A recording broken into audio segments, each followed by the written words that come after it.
Yeah, there's none of the red sorcery looting stuff. Not even Faithless That's kind looting? of not even faithless looting. That's really weird if Careful Study exists, but Faithless looting doesn't, because Careful Study is Faithless looting without flashback. Like, exactly. So that's... I guess I understand that they want blue to... Maybe they want blue to pair better with the Reanimator? Yeah, okay. I guess.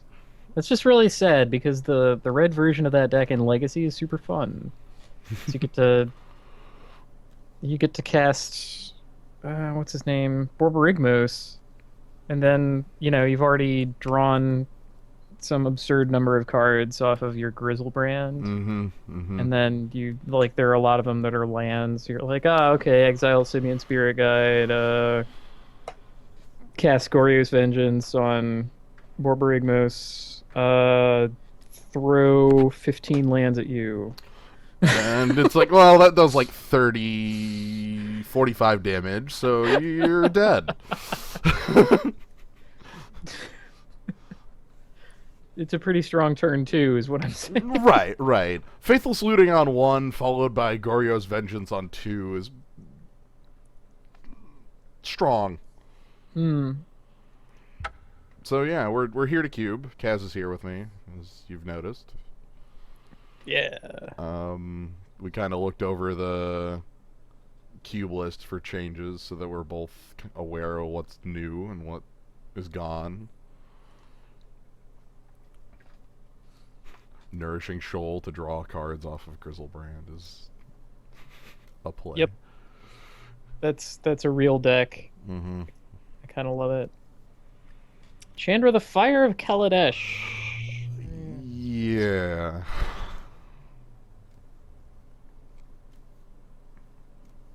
They added all 5 of those, and with just honestly, Chandra's probably the only one that's really not that playable,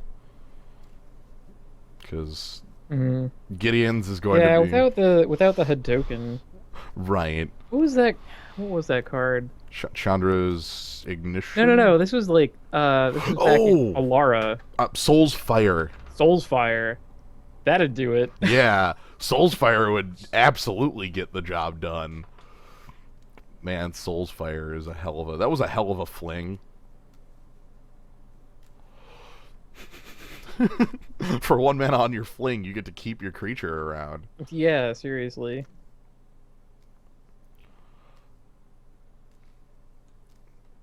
Hey, Beetleback Chief. Okay. Red has some things to recommend it. Yeah, they added in some more I mean, tokens. unless they put Whirler Rogue in too, I'd be mad about that. I don't think they did. Okay, good. Okay, alright. No Whirler Rogue. So we're here. All these cards are in it though. All 15 of these. So, Stagger Oh. Shock is the one below the cut, but everything else we've got here for our perusal. We could just take the land. Which one? The Hollowed Fountain or the Volash Stronghold? The Hallowed Fountain. Yeah. I don't want to first pick a land that doesn't produce colored mana. um. Yeah, if we're looking in, I mean, in those 2 colors, you've got Brimaz, Geddon, and Looter here. Okay. The other consideration is Armageddon, because that's like the one unfair thing that the white weenie deck can do, Right. Hmm. and that deck can be quite powerful with things like Brimaz King of Oreskos, Kind which of just I right guess there. would maybe be the pick instead in that circumstance. Hmm. There's also Looter. There's Yeah. a lot of... Yeah. Looter would work with, like, the... I'm gonna pick Brimaz. I'm already on Brimaz here. Yeah. Geddon. I believe in Armageddon coming back around. Ooh. And then there's Batterskull. There's Batterskull and Path. That's kind of Path is one of... that's rough. Path is one of a few cards that's powerful enough to make me want it. Hmm. I mean, my thought there is that Batterskull goes in basically any deck. I think Path does as well. I'd argue. Mm. Like, I guess on the list of white cards I would splash, Path is number 2 right behind Swords to Plowshares, so... Yeah, okay. I mean... This card next to this other exact same card. Yeah. Like, all right, let's pick Path. We Yeah. picked a white card. Batterskull is always the bad guy anyway. Right, we'll deal with that. We will defeat the bad guy. We might not even have to face the bad guy. It's true. Besides, like, Brimaz wants you to be an aggressive deck, which Path can actually run. Batterskull wants you to be like, okay, I've dealt with every last thing you've done. Now, face down the Batterskull. Yeah, here's the Batterskull. Can you deal with this? What the hell? Divinity of of Pride, Pride. is it? Yeah, that's a... I'm not certain or sold on this. I guess maybe this is a secret plant for Black Devotion. Yeah. That's whack, man. I don't want him. I could pick up Like, 8. I would want 8.5 tails before him. Probably I would want Spear before 8.5 tails. God, this is... It's 8.5 it's tails. tough. 8.5 tails lets you steal, like... He kind of lets you do unfair things. Like, that's white. This is pro white. Yeah. Okay, cool. We're just gonna We'll ignore your be- removal, walk past you. We'll be mono white in the Legacy Cube. Fine. Look, this will be perfectly fine. There's like Spear of Healad, Beetleback Chief, all kinds of red tokens. Yeah. And some Sculptor. Banishing Light kind of stands out to me here as the removal spell, mostly because nothing else like screams power. I guess the Warhammers could. Yeah, Loxy's alright. I believe in Raise the Alarm. I'm Okay. gonna believe. Tokens do work. Brimaz is better tokens than that. And besides, we would want Lingering Souls if we really had. Or Spectral Procession, is that something we can have? Ew, that's a good question. Like, if Spectral Procession's something we can have, like, hey... It is. Okay, that's... It is in the cube. Like, I think right here we're cutting white as hard as possible right now, right? Yeah. like that's part of what we're doing here. Oh. So either we'll get back Armageddon, or we will make someone mad that they took Armageddon. I like Precinct Precinct Captain a lot based Yeah. on like all our picks.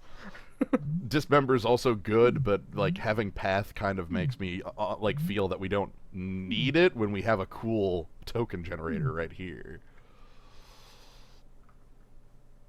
Yeah, there's a... They haven't updated the cube on Magic Online for Battle for Zendikar, because Battle for Zendikar is not on Magic Online yet.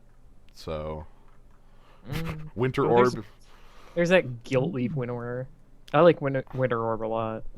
Here's the thing, like, look in this pack. Misses, like, doesn't hit anything in this pack. It hits Brimaz out of all... Like, Guilt Leaf Winnower, like, in the cube just whiffs way too often. Titans, you know...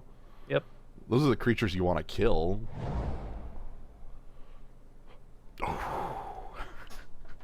Damn. Oh no, a sad eternal dragon. Yeah. What?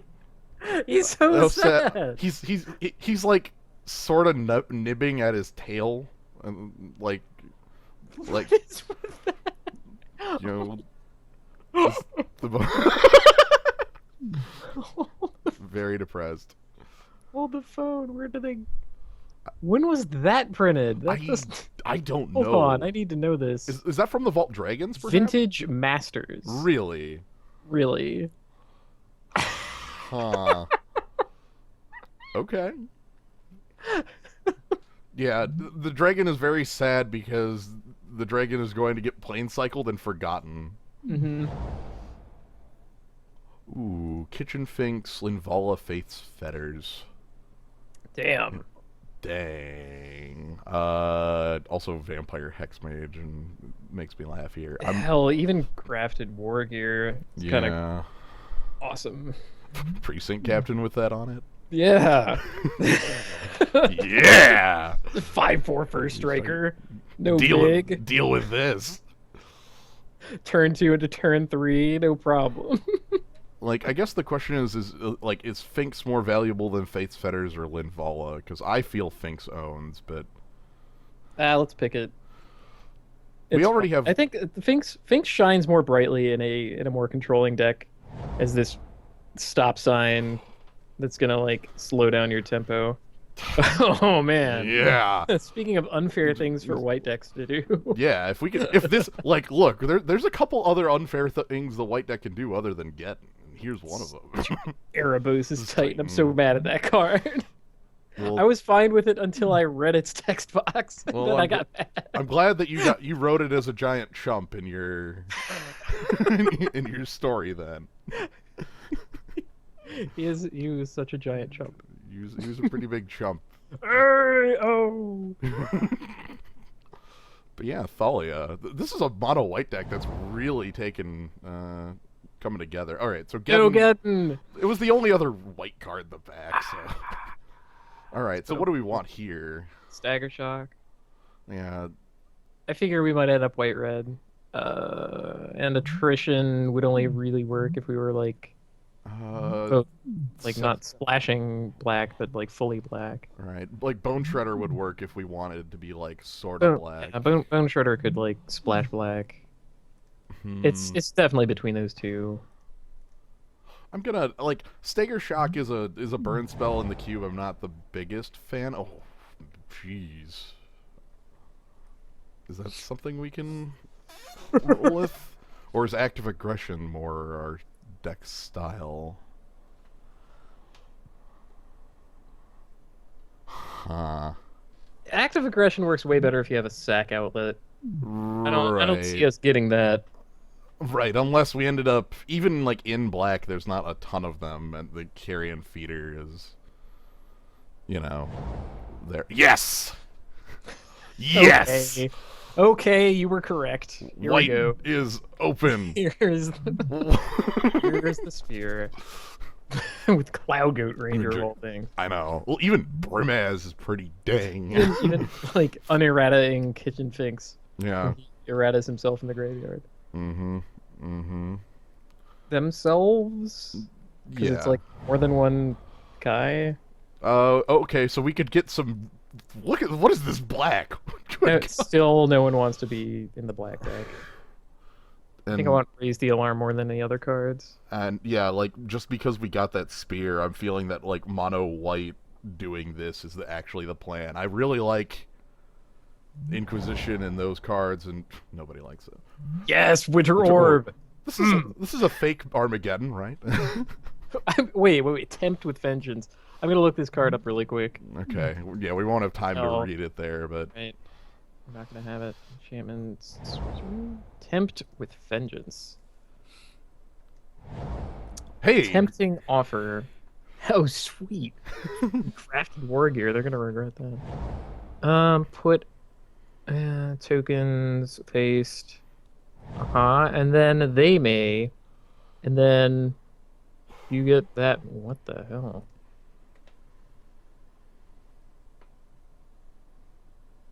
I like that they stick around. Tempt with Vengeance is alright. Yeah, that's X-Men. It is X-Men. Like, yeah, and they could get X-Men too, but you get double X, so you still. I realize Resto is cool and powerful and all that, and we don't have a 4-drop. But I really want Hangerback Walker. We don't. Well, actually, we do kind of have some cool enters the battlefield stuff with Cloud Goat Ranger and Kitchen Finks. Right. So the Resto is almost certainly the correct pick. I mean, I can't fault you there, especially because, like, Hangerback Walker makes flyers, and then we have Spear of Heliod, and, Yeah. I could have sworn we had another fun team thing. I guess Grafted War Gear again. Yeah. Grafted War Gear to unequip off the Hangerback Walker to... Is there any chance this table, like... No. There's no, zero God, chance no way. Oust or Exalted will table, and I kind of hope Oust, because I like that card. Ooh, okay. In Monastery Mentor? So Monastery Mentor. Sensei's Divining Top, Mishra's Factory, Leonin Relic Warder.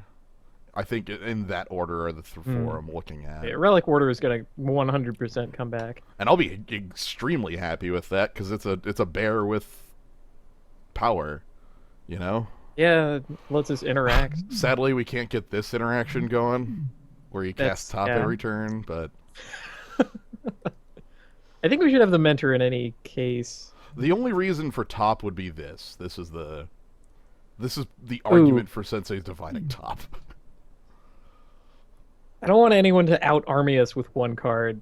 That's embarrassing. And now we don't have to feel bad about picking non-creatures. Well, and also Raise the Alarm looks freaking amazing. Like, we have 7 creatures in our pile here. Like, Monastery Mentor will be fine. Like, it will absolutely be great. I want Mishra's Factory to come back around. I don't think it will, but I want, like, if we're mono-colored, I want... Gather the townsfolk.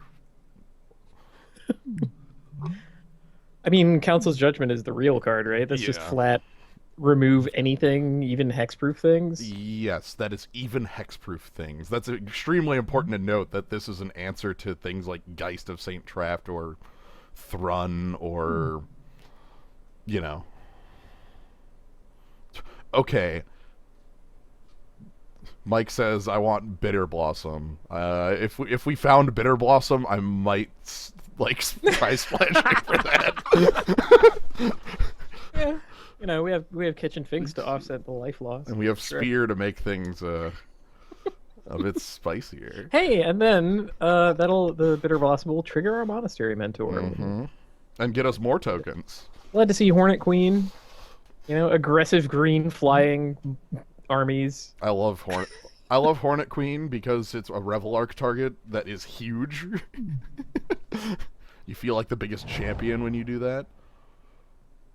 Ooh. Speaking of feeling like the biggest champion.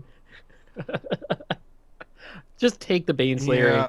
You want it. I know. I'm actually looking at these two because, like, Crusade is this'll table, right? Battle table. There's no goddamn way. No. Even if it doesn't, we can have Mentor of the Meek instead. Yeah, like, seriously, there's no way that Temple of Silence is something I would consider too, but that's literally me hedging for a Bitter Blossom showing up. But yeah, like, there's no way anybody picks Crusade because I am the white tokens player. This isn't even Anthem. It's white creatures. Right. So, like, please. Yeah. I want it. Like, pick this and play it in your deck. Yeah, go for it. Our creatures get better. Yeah. It'll be fine.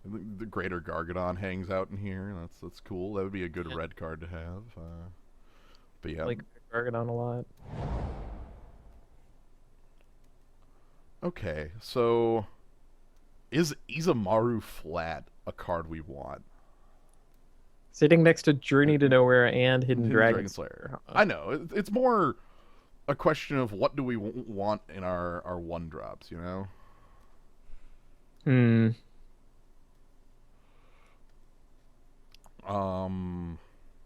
Good Isamaru into Thalia. Really, Isamaru into anything is alright. Right. Hidden Dragon Slayer is also a hell of a card. Like, being a... Power 4 or greater. It's a Necrotal, you know? He's a reprisal. Yeah. Reprisal.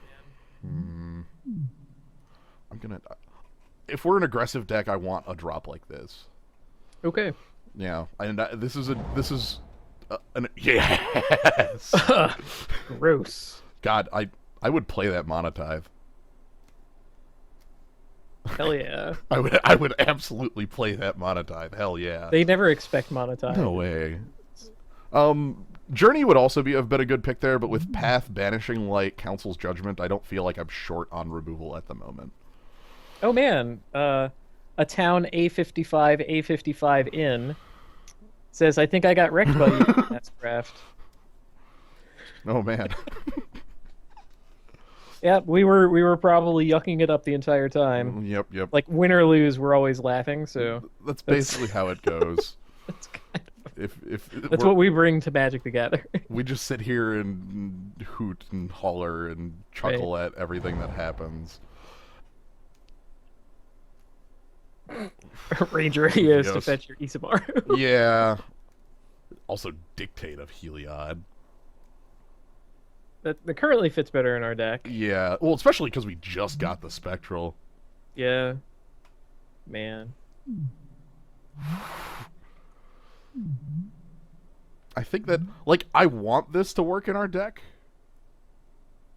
Like, I really do. Like, card advantage in white is always hard to come by. But, like, we don't have Mother of Runes or Figure yet, which are the two 1-drops I'm thinking of. And Dictate will do work. It has Flash. That's pretty real.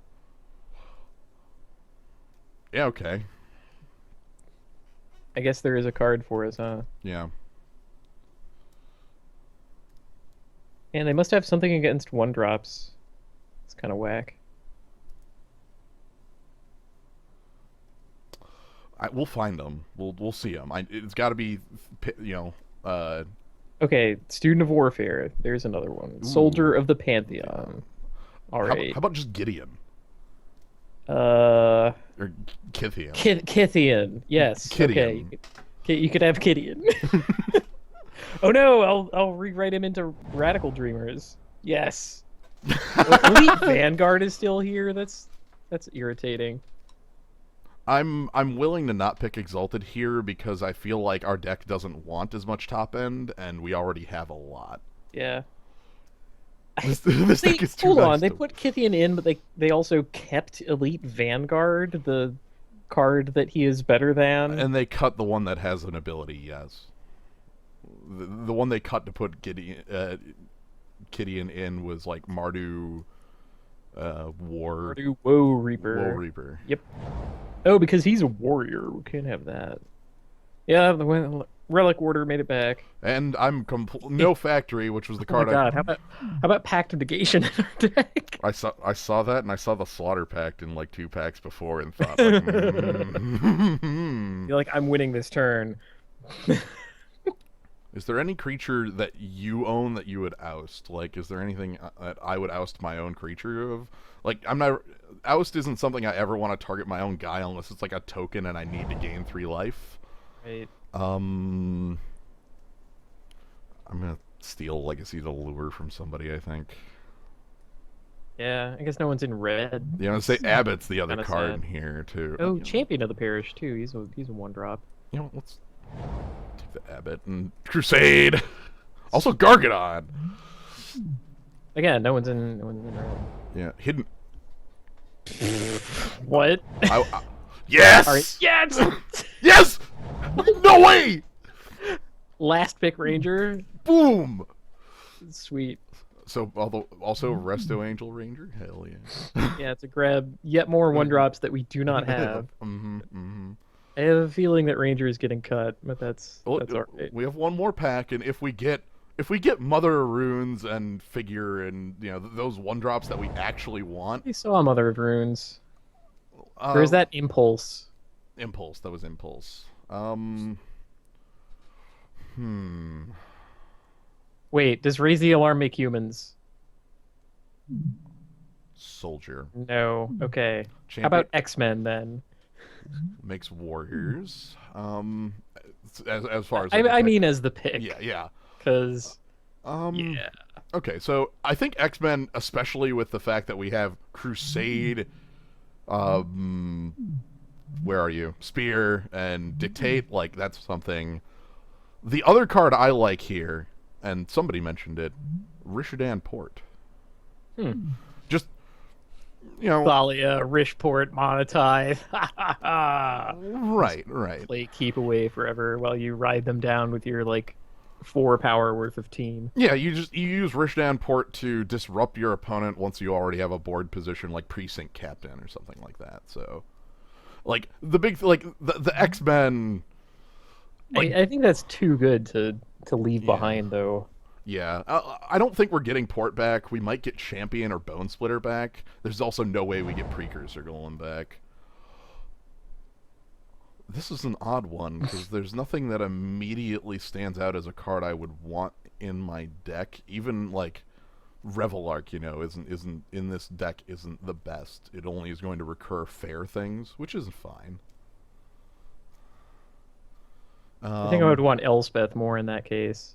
Yeah, Elspeth is token generation. It's true. It's kind of big. Yeah, the problem with Revelark here is that we only have, like, we're getting back 2 fair creatures with it, and whenever I play Revelark, I want to do slightly more unfair things. We want to get Venser and Hornet Queen back. We want to get Kiki G. Yeah, Kiki back. So... Wait, how about we steal Kiki Jiki? Although we saw Splinter Twin. Splinter Twin already came by.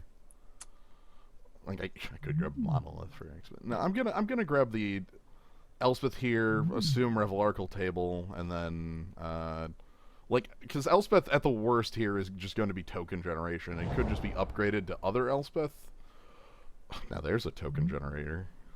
Also the only white card in the pack. Jeez. Man, that's really it, isn't it? Unless you want like Goblin Rabble Master. Yeah, I'm just liking this looter art. Good old Ron Spencer art. Mm-hmm. Yeah, Recurring Nightmare is a card I could thieve and splash. Ajani Vengeant is a card I could thieve and splash. Pack Rat is a card I could thieve and splash. I don't think you can really splash Pack Rat. Nah. I guess the question is what do we want out of this?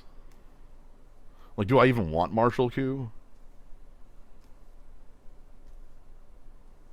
Having a big old reset is nice. Yeah.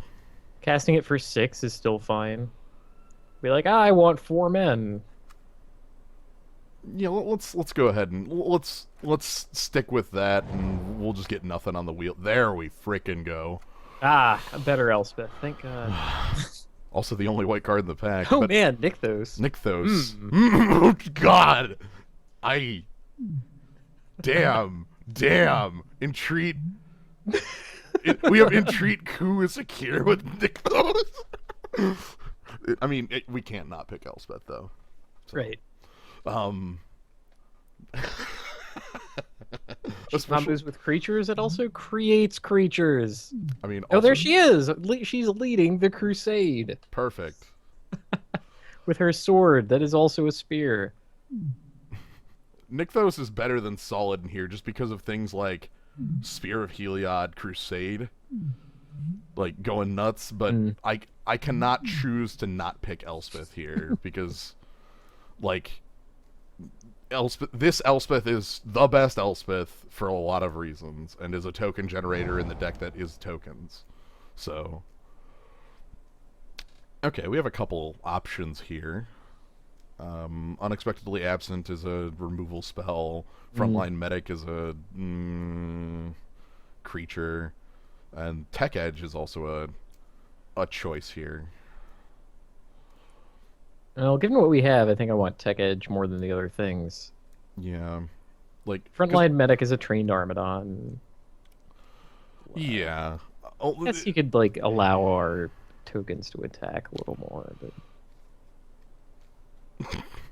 yeah, I was gonna say the battalion on Frontline Medic might actually happen. As far as Unexpectedly Absent, we already have we have good removal. Medic is absolutely fine. I just don't have the respect for it, and mostly I want to have a couple other things that my lands are doing. We did get Armageddon after all.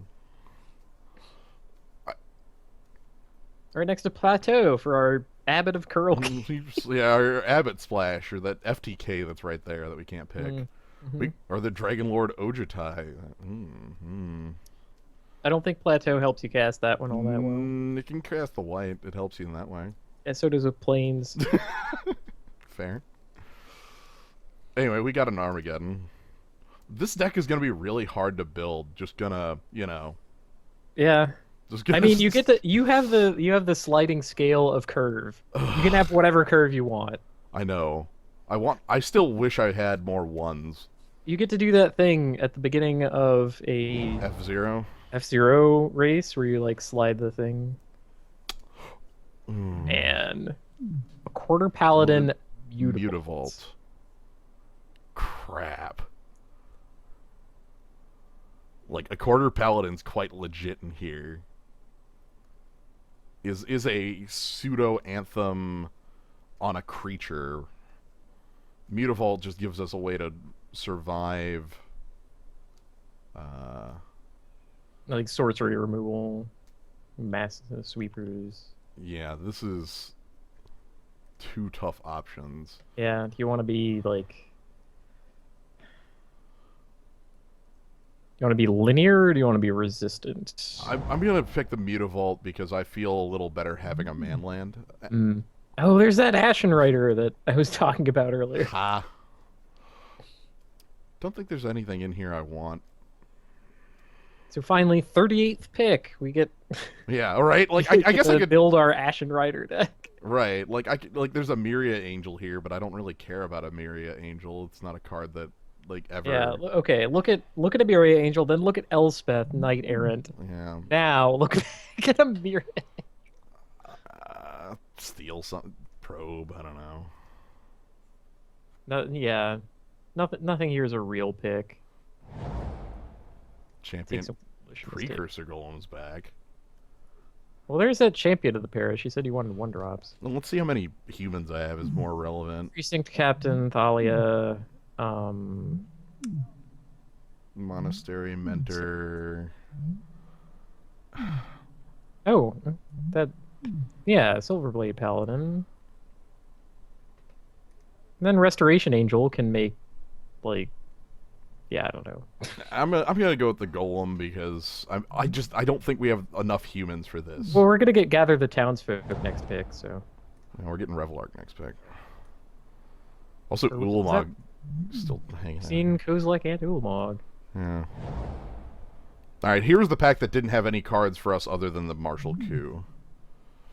So we steal like Pack Rat or... So wait, last pack no one was in red, now no one's in green. Nobody's in green at all. And this would have been the Nykthos, but there's no Nykthos, so let's steal like War Marshal. Alright. Get the frontline medic anyway, okay. He's a human. That's a card that I assumed we'd get back.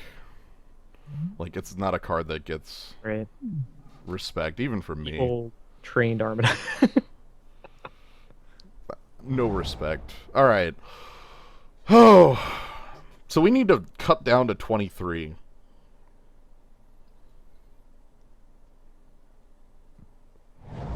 Well, you have your pick of removal spells. Yeah. I think Ranger Vios is officially dead. Yes. We have one card to fetch with him.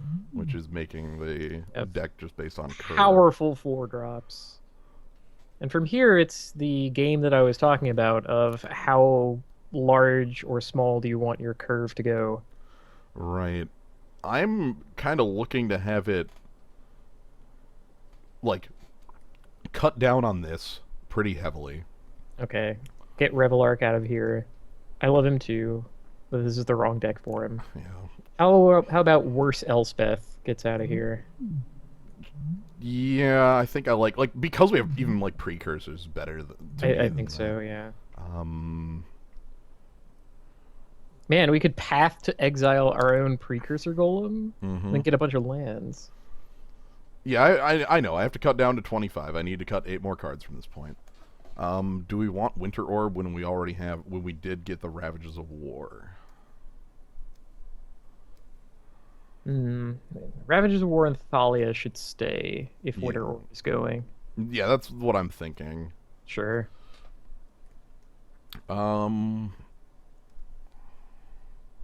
Unexpectedly Absent did not wheel, which I'm fine with.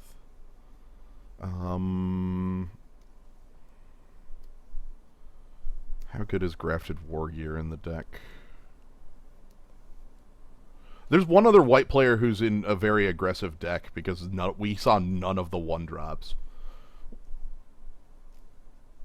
Like, all of the like Gideon and Mm. Mother of Runes. Okay, And, so we have the Spear of Heliod and Dictate of Heliod right. and Crusade to help us go wide, and we have Grafted Warrior to help us go tall.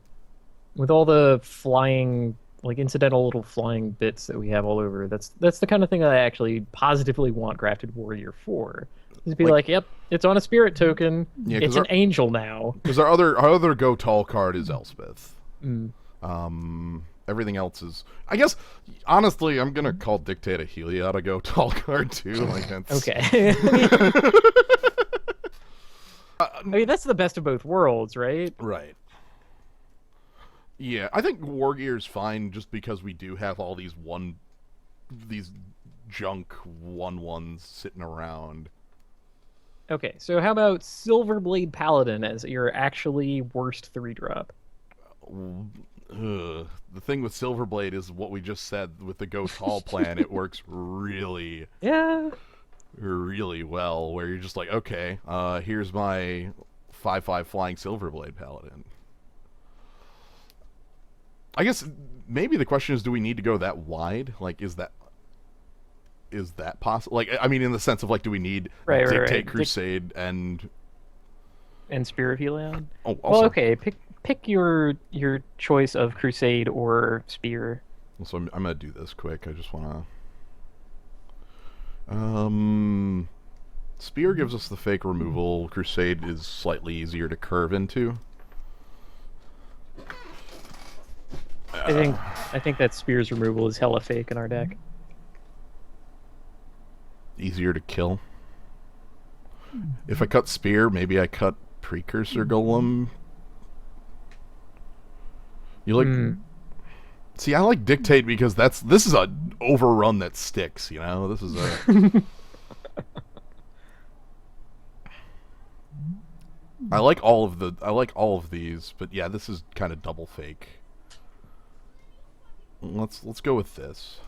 Okay, so all white creatures now. Mm-hmm. Okay, makes Crusade sound a little stronger.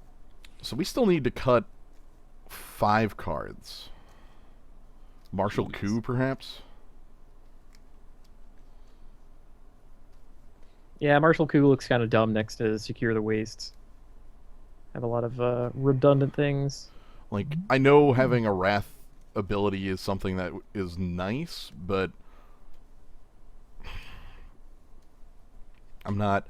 Yeah, we have like all of the sideboard options in the damn world. Yeah, I guess like if we run into another white deck, we swap out Crusade for Spear.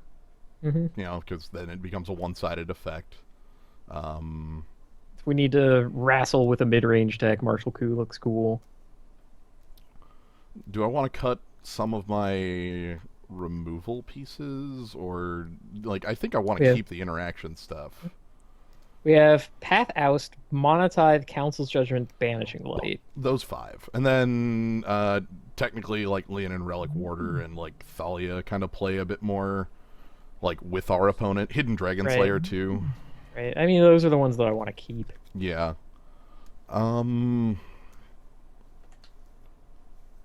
Maybe the Frontline Medic, maybe the Silverblade Paladin like you said.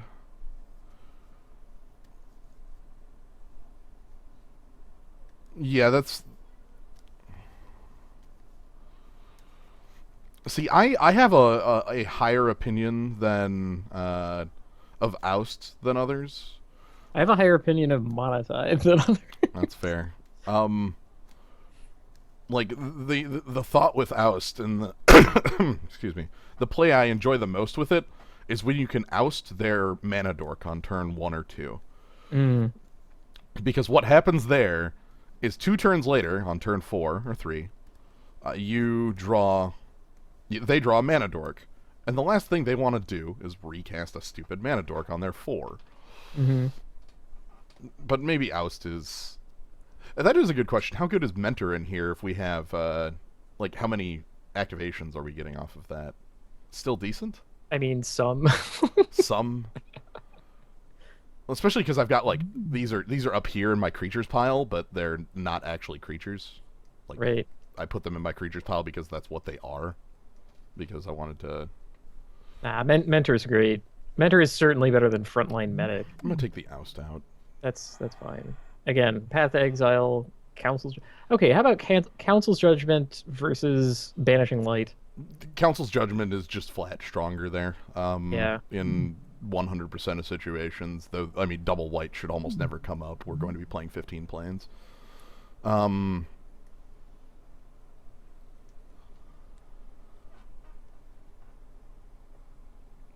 Just sitting here thinking how good the Silverblade Paladin is. I know the card is good, but I still need to make 3 cuts. So, you know, sooner or later, something's got to give. Let me quick add in the basics now so that I don't forget to later. So, yeah, we need 3 cuts. That crucial forest for your kitchen thing. I'm gonna take out the Frontline Medic. That's been sitting there for too long. Yeah, Council's Judgment gets around anything that would want me to target. I go with that Silver Blade and 1 more cut.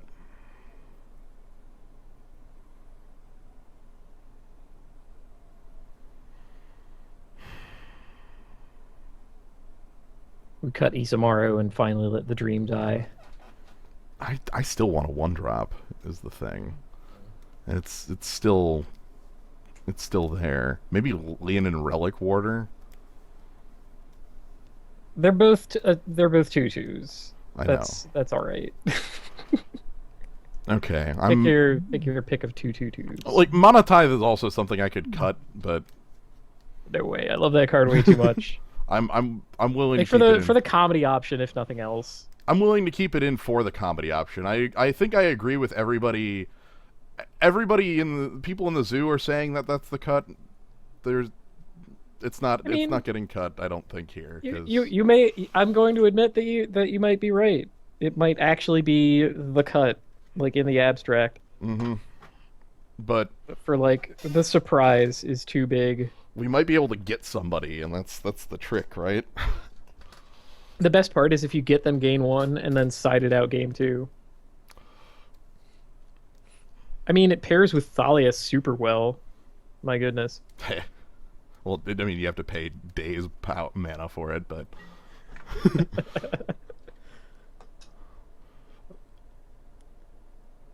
Alright, we would like to play first. Man, what is that avatar? That is, what's the name of the... I was going to say Radiant, that's it. I was going to say it's the... Radiant Arcane, right. Yeah, it's Sarah's. By the way, this is a pretty easy mulligan, 'cause...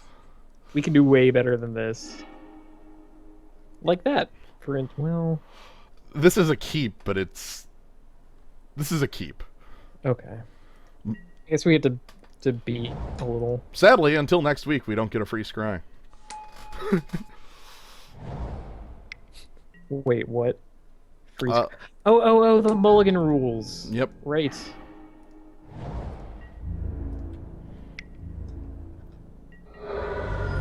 The beatdown starts, and we're playing against mono red, it looks like. The beatdown is probably over. No! Oh, no! Hanger back! Hanger back! Ah, crap. That sucks. Not happy to see that. Now, is that enter or is that leaves the battlefield or dies? Dies. Dies. Okay. That sucks.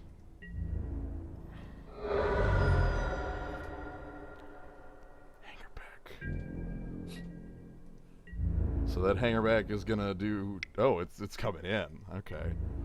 That's a little surprising. Yeah, what's the follow-up here? Yikes! Alright, no attacks into that, and we just pass.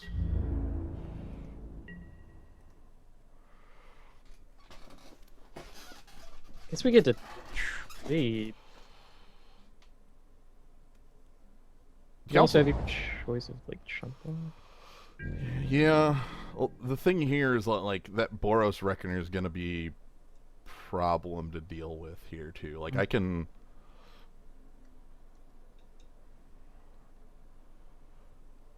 resto opponent's creatures. This is only creature you control. If I could just like flicker the hanger back and laugh. Oh my god. Because that card doesn't need to be better. Now, the question here is, do I resto to block? That seems really dangerous, because if he has any burn spell, the first strike wins the combat. Right. So instead, I'm going to do this. Because I still want to play the resto. So we're going to do this. And then...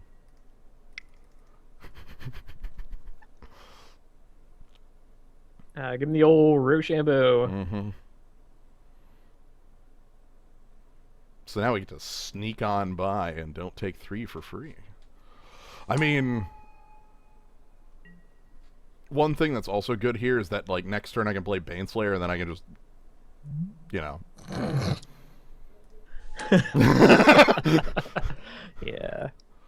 I feel like that might be powerful enough to work. I guess we could, yeah, it could be that powerful. Grim Lavamancer, huh? Mm-hmm. Yep. Yep.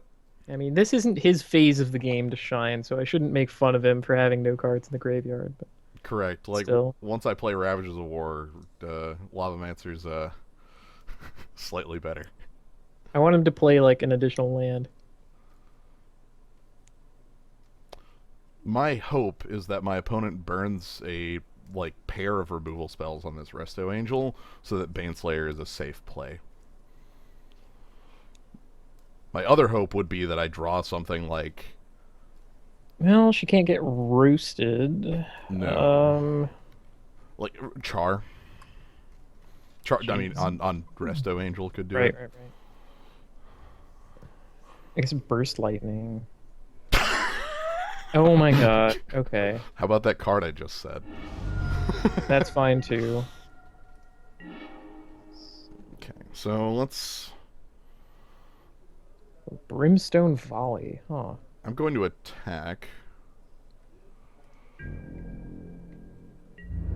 Because my opponent can pump Hanger back and block to trade here. But that would get the Hanger back off the damn table. And I think I'd be okay with that. It sucks, but it could be a lot worse. Then there's really no other way around this play. So, however, the other problem here is that now, with 2 cards in the yard, a bolt allows him to kill Baneslayer. Mm. And that might have been the reason not to make that play. But we'll find out. If Baneslayer doesn't die immediately, I feel like I'm in, super great, the best position. He's going to attack with Boros Reckoner, and I'm not going to block because that would result in Baneslayer Angel dying. Because that's how Boros Reckoner works. So... Get wrecked. Not gonna get wrecked today. Not today. Oh, yeah, I guess if he has a bolt, he can kill it without it in the yard. Whatever. That is true. Because the bolt would go to the yard, and then he could use Grim Lavamancer. Outpost Siege. Yikes. What did he choose? The obvious one. Free card draw forever. Mm. Okay. That makes Ravages look a little less hot. I'm still happy to do it, because Baneslayer is, like, I win the race.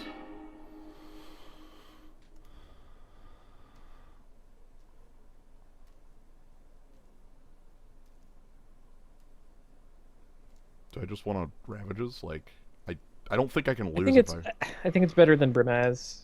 Yeah. I really don't think I can, like, as long as Baneslayer Angel lives, yeah, he can chump for a couple turns, but he can't outrace me. Alright. Okay. Let's see how this goes.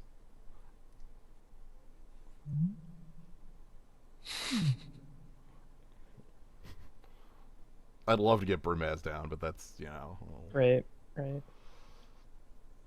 Anyway. Gideon. He is drawing to a turn. I'm aware of that. Well, he's not drawing to a turn. If this draws a spell, there's no way he's casting it. Like... That's like drawing 1.5 a turn. Alright, so there's the chump Yep. block. Mm-hmm. Alright, so first things first. Mountain enters the exiled zone. No! God damn it. Okay. Free card! Okay. So we take 3 back.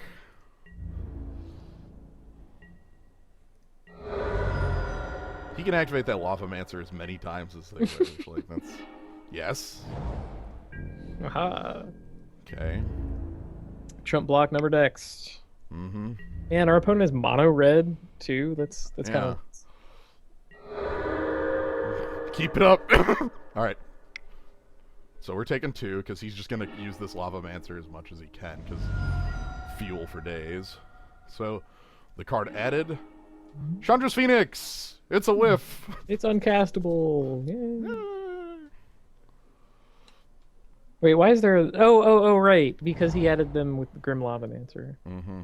Oh, crap. He got the Mishra's Factory. Oh. Probably the rich port, too, come to think. Likely.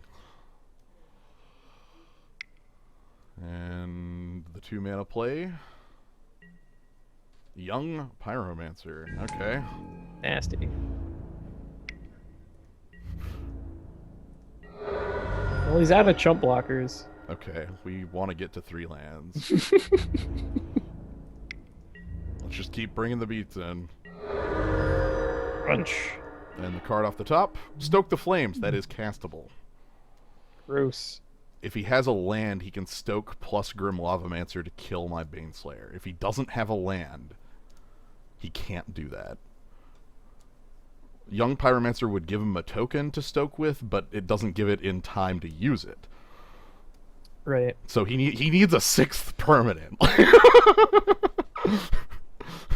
Ugh. That is... Yikes. That's probably the calculus that's going through Romanista's mind right now. Yep. Damn it, I can't tap Outpost Siege. Yeah. Nah, I can't convoke off the Outpost Siege. Because, yeah, Stoke is an incredibly powerful burn spell. That's... He's likely casting. Between Stoke and Young Pyromancer, that's spicy. Mm-hmm. Opponent's in a good position, even with Baneslayer in play. However, their main problem? 9. Like, I'm gonna call that an issue. You know? The other issue is that Mishra's Factory, like, they can activate, attack, swing at me for 8, put me down to 12. I attack back up to 17. But because Mishra's Factory doesn't tap for red, they can't do, like, Grim Lavamancer plus Bolt. Mm. Like, if they had a Bolt effect for Baneslayer Angel. Right. I think my opponent is mostly just trying to figure out if casting Stoke the Flames is a better plan than attacking with his team. Because, like, he has to tap out his team in order to stoke. So he's likely going to cast it because it is technically more damage. Actually, it's about even, because he gives up 5 damage to deal 4, but he gains a Young Pyromancer. Yeah, getting the extra token is pretty big. Lightning Mauler. Okay, so that's going to have haste. Yeah. So, I'm same effect as the Mishra's Factory. So I think we've successfully survived a Stoke. Yep. It's kind of cool. And a cast card, sure. Yeah. So let's go ahead and attack. No more free rolling attacks with Grim Lavamancer at the very least. Alright, this matters a lot. Chain Lightning. Again, if my opponent does not have another red... Okay, there's the mountain. So my opponent can now kill Baneslayer Angel. Bit of a problem. That's immediately what they're going to do, right? Like...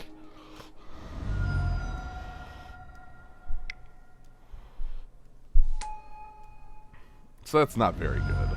Yeah. You may pay red to do this.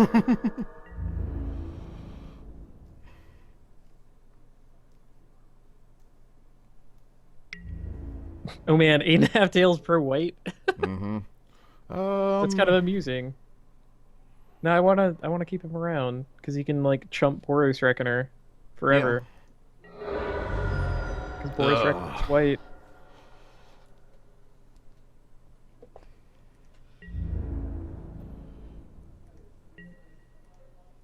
We are dead on board. Whoa! Hey, what's up? Cool. Yeah. This outpost siege is also giving us information. Yeah. So yeah, we're dead on board. Our opponent is going to kill 8.5 tails. I'm going to turn some permanents white.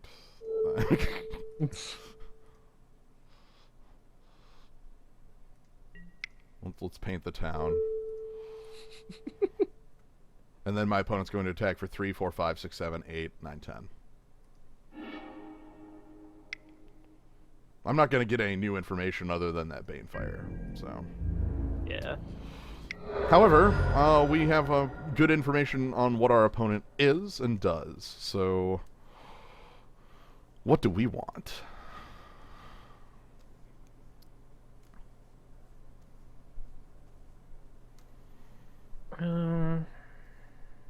What does Leon and Relic Order hit? Just artifacts? Artifacts and enchantments. Enchantments. Oh, it's something. Yeah, could answer the siege. The big thing I was hoping for in that matchup was just having a bit more of our token generation. Going wide would have been... Right. We can, like, match him at that. Yeah. We don't have anything really pro-red. Our best, like, anti-red cards are the Baneslayer Angel and the Kitchen Finks. Right. I guess 8.5 tails does a decent... The Dragon Slayer... That's a good question. Is Hidden Dragon Slayer something we board out? He almost had no targets for 4 power or greater, right? Yeah, we could have Lana and Relic Order instead of him. Yeah, we lose the lifelink from that, but... Meh. Or we could also bring Oust in, if that's relevant. Now do we... Is Tekka... Well, he had a Mutavault, right? Yeah. Or Mishra's Factory. Yeah. We have the Mutavault. We have the Mutavault. Other way around.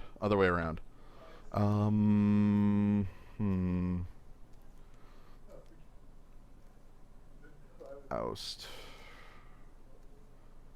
Nah, I'm just gonna roll with this here. It'll be fine. So yes, we'd like to play first. Late in the game, we couldn't cast our spells. And that's my god. How about that Mutavault now? I knew this was coming. This sucks a lot because Precinct Captain on 2 is incredibly powerful, and yeah. I don't know if this hand's even keepable.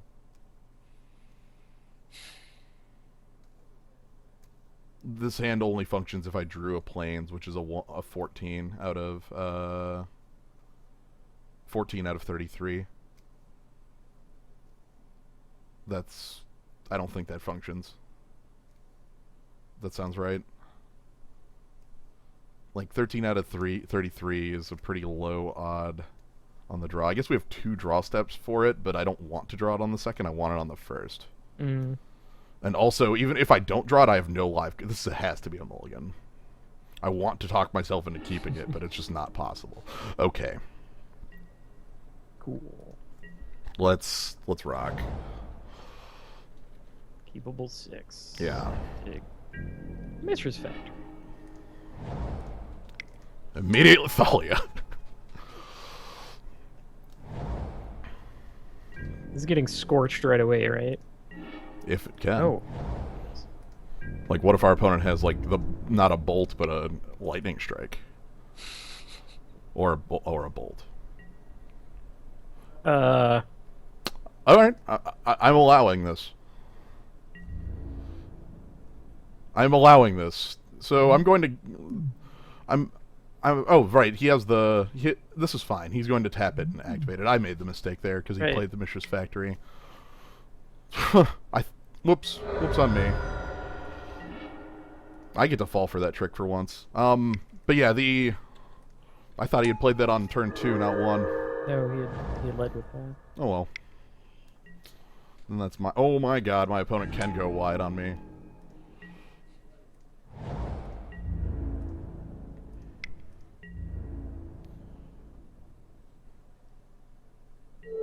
Oh, please do that. Oh my god. That rules. Yeah. I'm gonna do this immediately. I think. Yeah, because he's tapped out right now. So he can't, like, get some speed get us. Okay. This makes me feel better about the Yeah, God. Thalia play. Yeah, especially with me getting that is a chump lord play for me too. Oh well, that's those We'll happen. survive it. Don't beat Yeah, yourself up. I know. We already have like Uh, yeah, all right.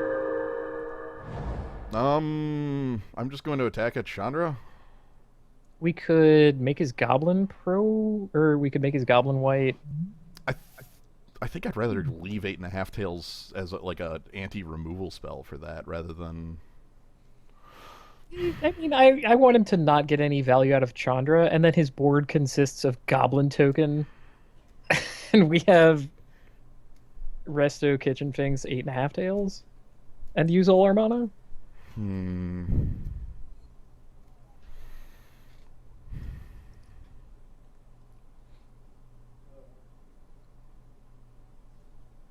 That's okay, whatever. That's my Yeah, way. I'm thinking on that. Like, the thought is my opponent's going to have 6 in hand, and like I want to be able to have 8.5 tails as a counter spell of sorts up. I realize that lets our opponent use Chandra a bit more, and that's not the best. I mean, we could Banishing Light not play 8.5 tails and attack him. Like, really, what permanent more deserves Banishing Light than a 4 mana Planeswalker? That's true. Out of our opponent, like what cards could our opponent possibly play that would be more of a problem than Chandra? Okay, you know what? I'm fine with that line. That sounds a bit better to me. So let's go. And then we like begin to put the pressure on our opponent's life total, which we do want to do, and we don't want to give them a lot of time to like giving them time to draw cards is another way for them to get a card advantage. So I'm not going to play 8.5 tails specifically so that I can, Yeah, play it, hold up mana. Yeah. That's fair. Okay, factory activation. The Fact Act. I'm fine with taking 3 here. Grim Lavamancer is the follow-up. Oh! Dang! Alright, so let's go ahead and play 8.5 tails. And we'll attack. Amazingly, I don't immediately want a Tech Edge, because that would give him Grim Lavamancer fuel. Yep.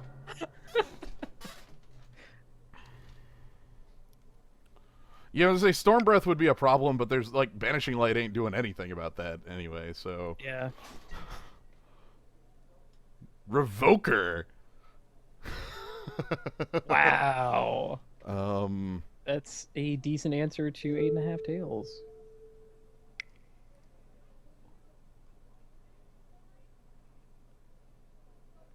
Let's turn a couple cards white before that card comes into play, shall we? Deal.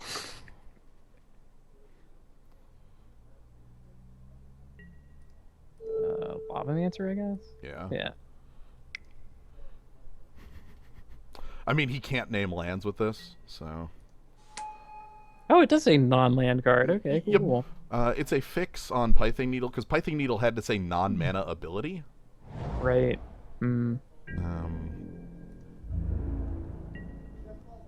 Okay.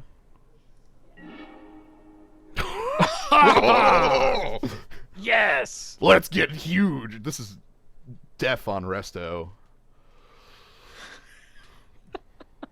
Our opponent's at 8. Yeah. Let's ride. I'll equip for free. And hope Sounds like a fair cost. Here comes Smash to Smithereens.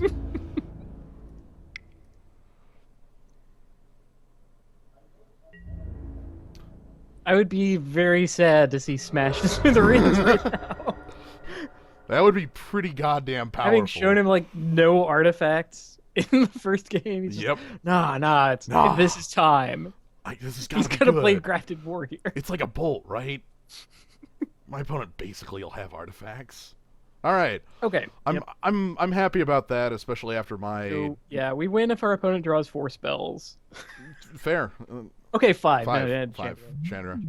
Well, no. 4 spells. 1, 2, 3, 4. This is a land. Oh. Okay. Okay. Wargear sacrifices to pull it up when it unattaches from a permanent. This card used to say when it unattaches from a creature when it was printed. That was not a misprint, but a representation of what it did. Because if you equipped it to a Mutavault, or Blink Moth Nexus back in the day, you would attack for 4 with the Blink Moth, and it would unattach because the land would go back into a land, and because it wasn't a creature, Grafted Wargear wouldn't sacrifice.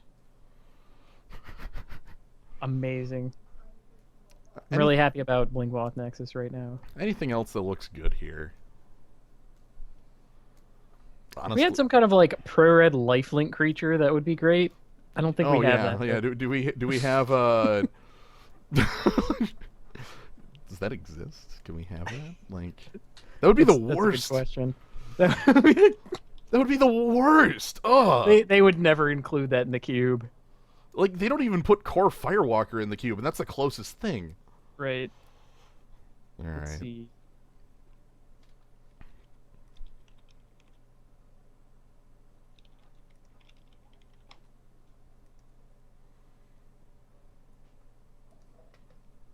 Sphinx of the Steel Wind is the one card in Magic fine. that has protection from red and lifelink. Fine, okay.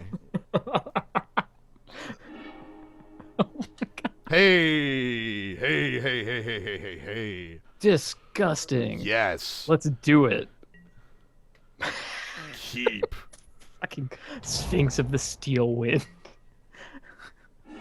Mog Fanatic. Wow. Much respect. Going deep. All right. I got it.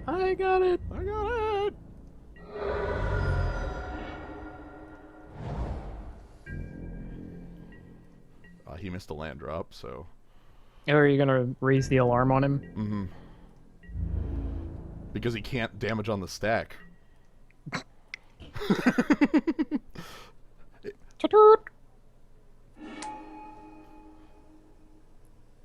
Yeah, he could allow our soldier token to live and deal damage to us instead. He could. That's not going to happen, though, I imagine. No. Anyway, this is the turn I'm going to play Spectral Procession. So a 1 for 1/2 is like a 2 for 1, right? Yeah. Yeah. Second land is here. Give me Crusade.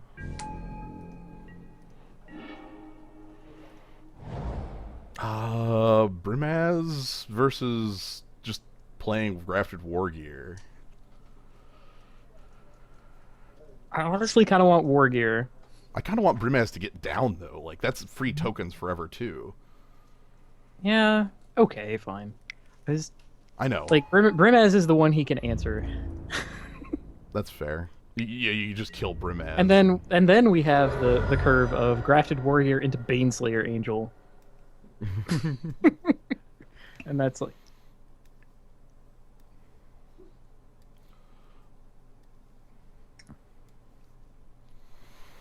I rather wanted that specific line, but... I know. This means he can't, like, attack for free. That's kind of cool. Yeah. Probably means he can't do anything at all. I don't see a third land out of him. That's the big thing. And, like, yeah, he doesn't even get free attack because we get a free token. Take it.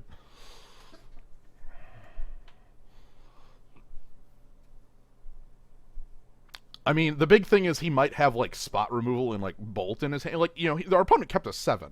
That tells me that they have cards, you know? Honestly, when I saw Brimaz, how could I pass him up? Because Brimaz anagrams to Kiss Kaz for more bingo. And that's... Again, I don't know how you ever, like, choose to pass on Brimaz. Banefire for 1! Damn! Deep! We gotta go in deep here! Cast my X spell for 1. Get in! Ooh, someone just got more bingo. It's exciting.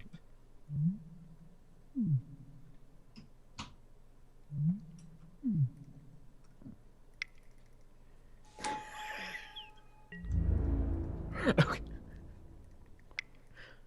The best part about that is like our first several plays could have been nothing, and we just like get to 5 planes and cast Baneslayer, and maybe we just win with that. That's the kind of disgusting part about this game. Because like you look at our board and like, man, that's a big board. Yeah, no. But really, if our board were just 5 planes Baneslayer Angel, that's also kind of unanswerable. Chain Lightning at Baneslayer Angel. Okay. No, I'll pass on that. Thanks. Yeah. And then follow it up with Searing Spear? Something like that. Incinerate proper, maybe. Lightning Mauler. Bad news. Oh, Stoke. Oh, okay. That kind of makes sense. I think we're still gonna crush him, though. Yep. So, let's see. Yes, we are going to crush him. Right. Let's do that. Alright, let's go ahead and I'll do that thing. And yeah, okay. Yep. You're gonna block over on Cats. Yep. That's a good block. That's the block that lets you live, right? Okay, yep, you block there. That's cool. And oh wait, hold on. Bam! Crush! and then Kaz comes in and yeah! That's right. Get them 2 points. To me! And then if our opponent had gained 7 life out of nowhere, we still would have won. Yep. In case they, like, active aggressioned the Baneslayer or something and decided to do that. Outstanding. I'm a bit sad I didn't play this, but it did get it showed its, its power in the previous game. We gotta have Dictate have its time. Wait, does the man on Grafted War Gear have no nipples? Oh my god, they covered up his nipples? Come on. Is that what the... You have, like, okay, you have people, like, holding guts and viscera in magic art, but, like, nipples on a dude is somehow no good. I think that's a more old thing, because Brimaz. I don't know, that doesn't... That kind of looks like a nipple, I guess. It's hard to... I am mad. Let's... Hold on. I'm going to return to data. And... I'm going to Bing this. Are you really that dead on Dear Google? I am. Dear Bing. It's the new Dear Google. The autocomplete says, Dear Bing, I hate you. Dear Bing, take me to Google. And then, Dear Bing, take me to Google, please. I like that one. Yeah, that's more polite. Okay, but me, Dear Bing, show me a list of magic cards with nipples in the art. Kiss Kaz for more Bing.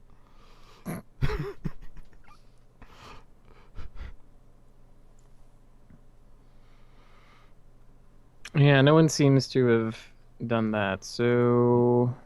I'm not surprised.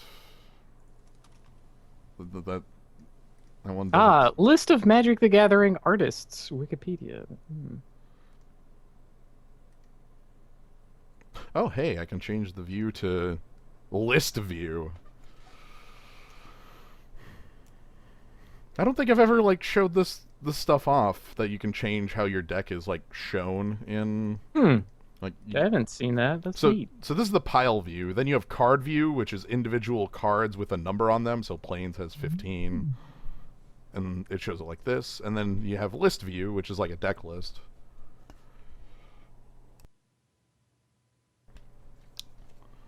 Okay, so my no one has made this list apparently. Please, okay, Burnhead asks, Slyo and Kaz, please regale us with the history of the stack and damage on it. Okay, I'm gonna pull up Mog Fanatic. Mm-hmm. So Mog Fanatic is I kind of want you to pull up Killsuit Cultist, but we'll get to him later. Yeah, basics first and then the after. So in the middle of that game, we had a moment where Mog Fanatic was attacking, and I played Raise the Alarm, which I want in card view at this point so that I can make it large. I played Raise the Alarm to make 2 1/1s. Right now, how that occurs is my opponent attacks. I, in the declare attack step, play Raise the Alarm. I block. In declare blockers, my opponent can either do nothing, and they'll trade, or sack Mog Fanatic to deal 1 damage to kill off a soldier token, or maybe deal 1 damage to my face. That isn't always how it worked. It used to be that damage before M10, so about 6 years ago at this point. Wow. Damage used to go on the stack much like a spell would. So after declare blockers, you go to the damage step, and the 1 damage would get assigned to these 2 creatures, but wouldn't resolve. So when that 1 damage was assigned, you would sack Mog Fanatic to kill the other Raise the Alarm token. Then the damage would resolve, and the Raise the Alarm token would hit air, and the Mog Fanatic that isn't there would hit the Raise the Alarm token. So I want to say that the whole stacking combat damage thing happened with 6th edition? 6th edition, correct. Yeah, like before that, there was no such thing, and combat damage works kind of like it does now, actually. There's a one major difference, and that's being unable to assign damage how you please in the middle. You have to assign blocking order. Right. So that's slightly different, but effectively, outside of that, yeah, in almost all circumstances, it's the same. So there were like 6th edition rules changes that allowed Mog Fanatic to do this fancy trick. So another trick that's I can show off that was very common is Sakura Tribe Elder, which sacrifices to go fetch a land. On the surface, that kind of makes this card look like a rampant growth that has a body, and it's all right.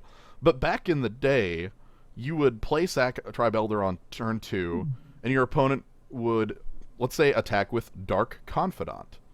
So Dark Confidant comes in, there it is, and attacks. They decide to block with Sakura Tribe Elder, wait till damage is on the stack, then sacrifice Sakura Tribe Elder, get their land, and kill Dark Confidant. Yep, it's pretty nuts. So for those kinds of interactions, creatures that sacrifice themselves were freaking awesome. Yeah.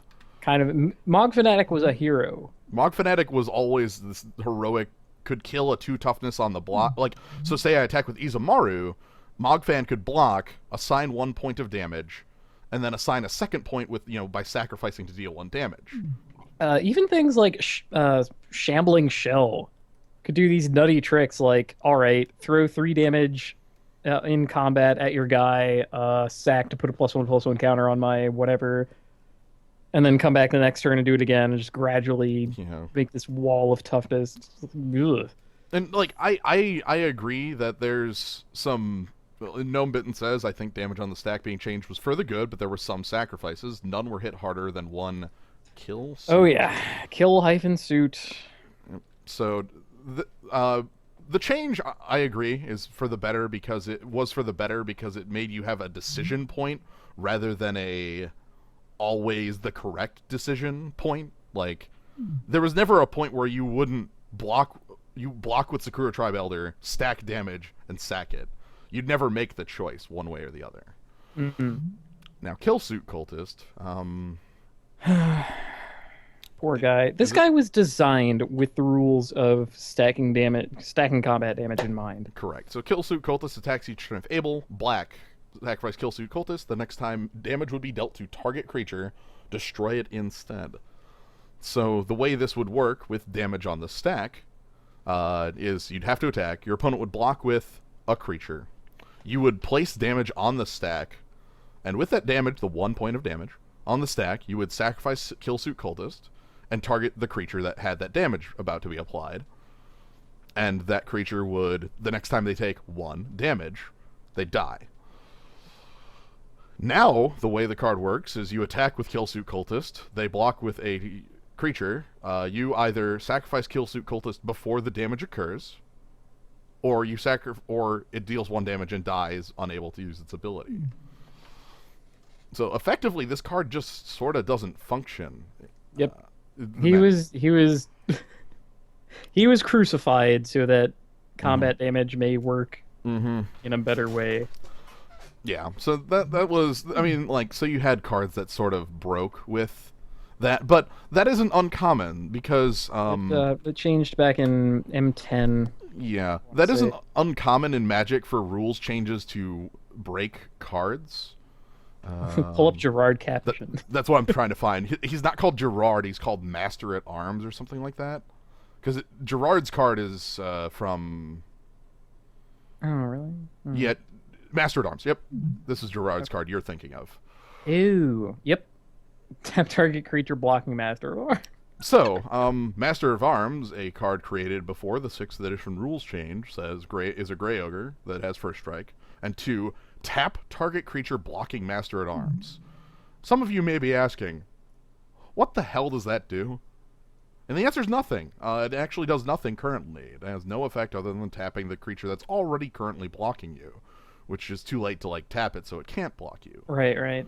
But, pre-6th edition, there was a rule in the rules that tapped blocking creatures did not deal combat damage. Now, tapped attacking creatures obviously did, or else they wouldn't function. So the point of Master at Arms here is that you tap a creature blocking it, so so it doesn't deal damage back if they block with a 3/3 or something. So it doesn't kill you. But again, this is another card that was sacrificed to the altar of rules changes, and just that sort of happens sometimes in Magic. You can tap it so you can Swift Reckon or Royal Assassin the creature.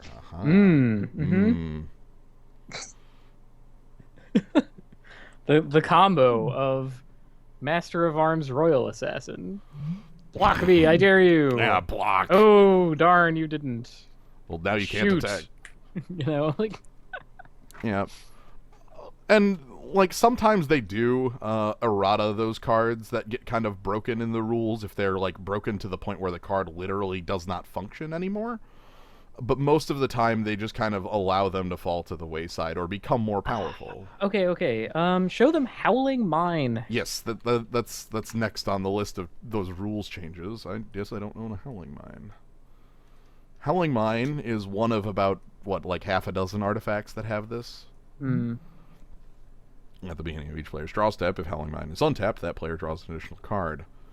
That whole if Howling Mine is untapped was not on the original printing of the card. If you go to an older printing of the card, somehow you'll just see, like, at the beginning of each player's draw step, the player draws a card, or whatever. You'll also see something different on the type line. Because that should say poly artifact? No, or does that just say artifact?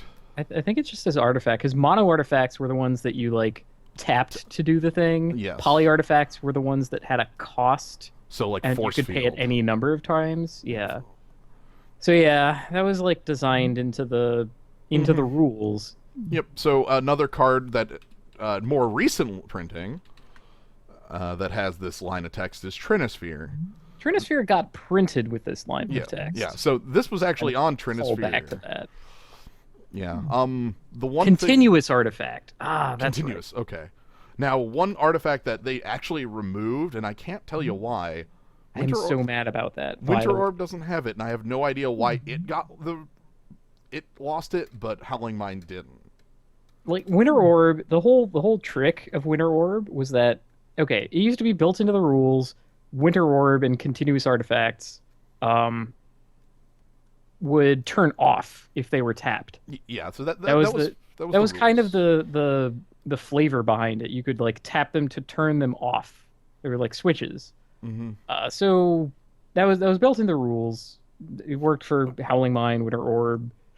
Uh, that's the only one I can think of, frankly. The problem came up with cards like Mana Vault, where Mana Vault has text that is active while it's tapped only, but if it's tapped, its text shouldn't be active because artifacts aren't supposed to be active if their text is tapped. So, Well, continuous artifacts. That would have been a mono artifact, for sure. wait, I have -1 Winter Orb? Pay up, buddy. I don't know. I don't know a Winter Orb. You totally owe a Winter Orb because you picked it. You see the one there? That's Yeah, because one of them is in your pile here. I do like the... I owe Magic Online a Winter Orb. I have to send in. Better get Truly, paid. this is a janky piece of software that we use. It's because there's one in the deck. But yeah, it's... Yeah, Monovolt was a mono artifact as printed. Right. A but mono artifact was the indication that you tapped it once to do something like that. It had a tap ability. Mm-hmm. I kind of want. Let me just look at artifacts in alpha because that was like where it was. So we're up. Looks like we're going to have to continue the what's been going on here, where we have to Great Mulligan Shane. Yep. All right.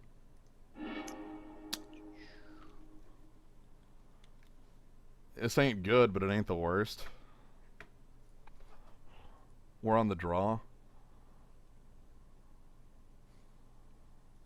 I think this is better than many of our 5s. Ooh, Ankh of Mishra.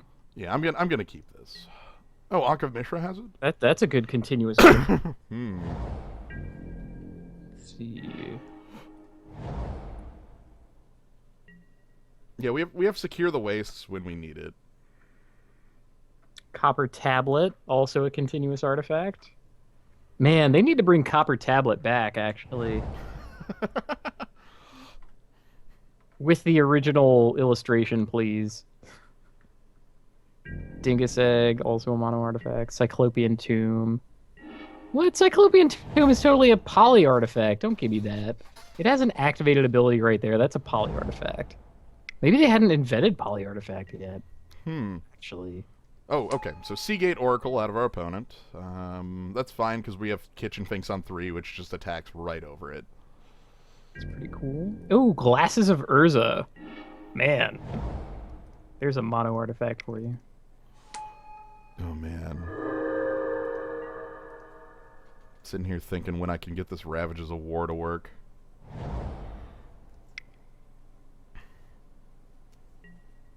Oracle of Moldiah. That makes... crap. Nuts. Crap. Decent ramp piece. Yeah, it also makes my Geddon look like... kind of garbage. Alright, so I think here I'm going to play Grafted War Gear and attack for as much as possible. Sounds good to me. Let's not play the Tech Edge here. Whatever. Oh man, Cormus Bell is a crazy artifact to have the continuous artifact thing. Treat all swamps in play as 1/1 creatures. Now they can be enchanted, killed, and so forth, and they can be tapped either for mana or to attack. And so Swamps forth. have no color. They are not considered black cards. I like the and so forth. And so forth. This is rules text here. And so forth. And so forth. Alright, so opponents using their Flooded Strand. So this ramp is going to be a bit heavy because they can likely get up to... Okay. They just drew a Savannah. And Yosei on the top of their library. Luckily this isn't Future Sight, which is what I was just sitting here thinking like, oh god, it's Future Sight, but it's not. Oh, crap. They have a lot of mana. 7? Yeah, they fit off the Oracle. Is this Titan Zone? This could be a Titan. Worst possible thing. Primeval's something that No. What's her name? That one, Elish Norn. Yeah, okay. I had the picture of the card in my mind, but not the name. Yeah, Yeah, that's the worst thing. that's pretty bad. I'm gonna say that's probably pretty okay. Well, I guess we can errata eat it, that. eat it. I can. Your Elish Norn has no text now. How do you feel about that? I'm holding it. I'm holding back Kitchen Finks as a blocker, of course. This is good. This is dictate.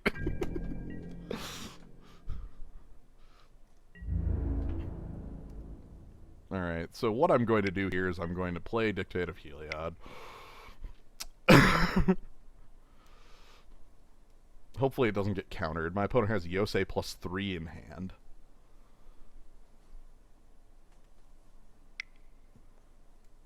Nuts. Mystic Snake?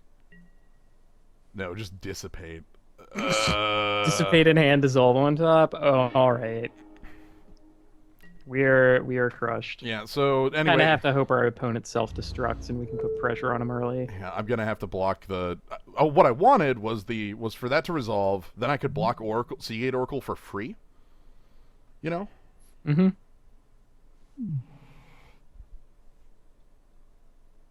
And then from there, like I might be able to recover. That's also the reason I didn't play this on my own turn. Because if I had played this on my own turn, there's no way he makes the attack where I get free kills off of him. And if I'm winning this game, I'm going to need, like, against this, I need to, like, do some pretty nuts stuff. Like we probably need one of our removal spells right here. Yeah. And that ain't it. And get it, yeah. We're not dead. We do have Path, we have O-Ring, we have Council's Judgment, we have ways to answer Elish Norn. It's just none of them are here. I actually believe this game is just flat over because my opponent's about to draw a counterspell. Yep. Which means I'm going to let my opponent take their turn, see if they show me anything new. Because there's nothing I can do here that is relevant. I could play Cloud Goat Ranger to live for... It wouldn't even be another turn, because it would be -4 damage, and then it'd be 3/3/4. So, and Regrafted War Gear isn't enough to make Cloud Goat Ranger block Seagate Oracle and Wiv or win. So right now we're already dead. We're living on borrowed time, just hoping we can see new cards. War Gear did not kill the Revived Sphinx. The Elish Norn killed the Revived Sphinx. Yep. All right, and that's nothing. I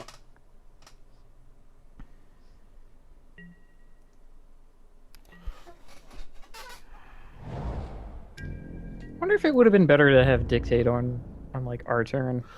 Well, yeah, it would have played. I know around... you don't have the like free eat his guy part of it, but you would have like the errata Elish Norn. Like X-Men can actually do something. You can cast the spells in your hand. I guess there's reasons to. Like there's definitely reasons to do so, but if we wanted to actually win and come back, I feel like we needed to get the surprise, you know, like try to clear that board off a little more and get a bit better position. I don't know. Honestly, I don't think we were winning that game at all without some removal spell on That's true. So Oust? I mean, he's a ramp deck, so he's effectively spending a lot of cards to get like one big one. The one more piece of removal would be pretty good. Yeah, I guess what do we bring in for Oust if we bring in Oust? Crusade, because he has any white creatures. Well, if we do that, I still kind of want the Anthem because, again, because of Elish Norn. I guess the Crusade for Spear is probably an easy... Okay, so that's happening. And I want, like, Isamaru out. Like, if he's just going to have Seagate Oracle and Oracle Moldiah... Yeah. Monodorks. I don't know. He's good against Monodorks. Yeah, Monotive? that card is going to become very useless. That's going to be so garbage against the ramp deck. Yeah. Okay. Yeah, like that seems fine because like the oust will disrupt their ramp in a similar manner. Mm-hmm. And we even pre-gamed against him by stealing an Elvish Mystic. Okay, so take that. I am in here. Now, funnily enough, this card can never kill Elishnorn without an Anthem. Cute. And also, if we have just an Anthem, it'll die when it, like, we need an Anthem for it to live, is basically it. So, anyway, let's roll with this.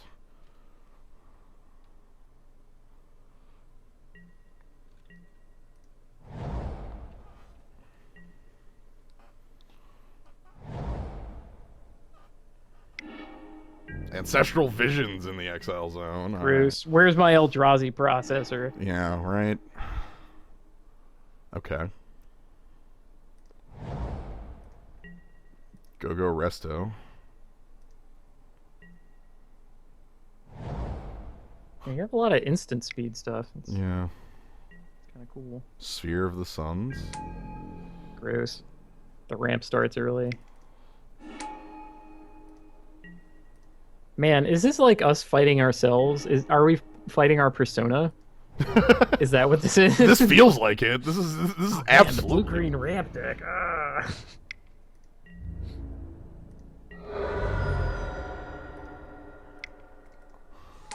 I'm honestly glad that there's another morph in white. Because he's like, ooh, it's Exalted Angel. Right, that's Exalted Angel, right? That's like the only white morph that's the like only morph card at all in the cube. So I'm not gonna try Elspeth here.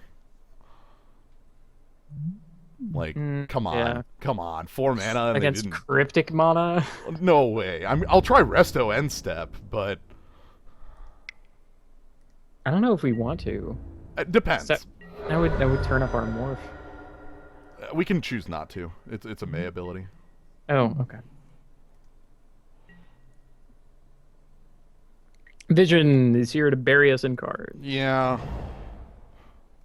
Okay, I can also Tech Edge if I needed, but I don't know. I think we like our mana a little more. Yeah. All right, so all right. It's time. So show me the counterspell. Dissolve. Okay. That is a counter we have seen. Oh my god. Do we want to like kill his blue source actually? Well, he has spheres, or yeah. Yeah. And that cuts us off of our mana more. All right. Let's hope he does not have mana leak, I guess. I think we have to try it though. Okay. I think we do too. All right, so hey, hooray! We win. We're going +3/+3 flying here. That's of note 7+7. So you know, good place to be. By the way, opponent's drawing 4 cards. I like that we have 3 token generators in our hand. Mm-hmm. A little on the nose. All right, so opponent will have 8 cards here after draw, so you know that's something. More importantly, if my opponent decides to try to block with a say land Yosai, I can go to attack, flip up Hidden Dragon Slayer, and kill it. We can slay a dragon with our Dragon Slayer? That's crazy. When does that ever happen, actually? That sounds fake. Ooh! Cascade into Elixir of Immortality. Are you? Or are we fighting the immortal man? You immortal man. You die this day.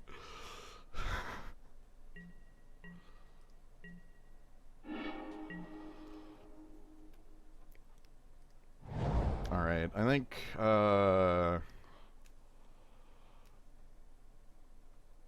kind of want a Tech Edge to prevent Elishnorn from coming down.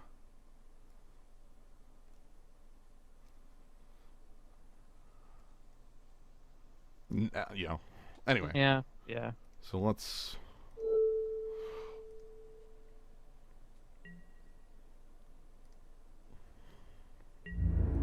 attack for 5.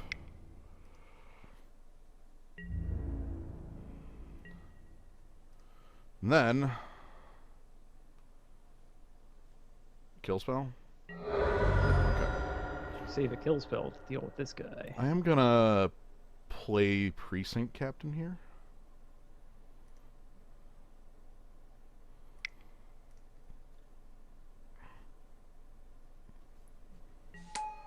And then we yeah, let's take him to the edge. Do we want Cryptic Mana gone or double green?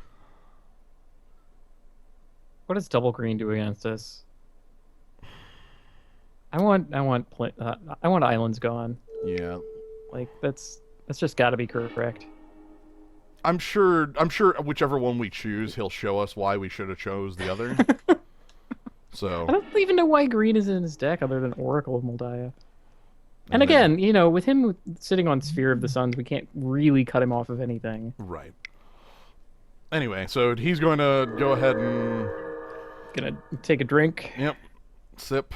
If you're sitting at home, I invite you to do the same. Mm-hmm.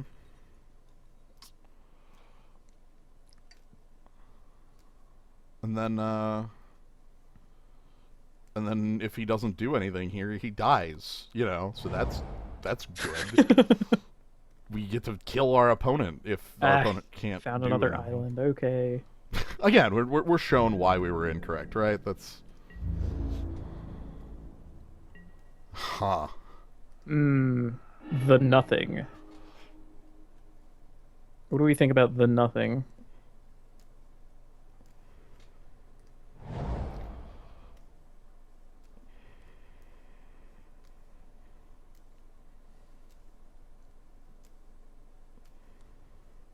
All out at him. Jump the morph. Yeah, jump the morph. You know, make him have some interaction. Because I mean, this is a lethal attack. So show me your something. Yeah, show us a bounce. It's cryptic finally happening. Snapcaster.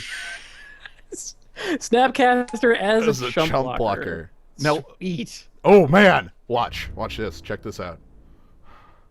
He thinks he's living. Hold on, is this opponent controls? What was the exact tag? Opponent controls. He thinks he's living. When in fact, 6, 7.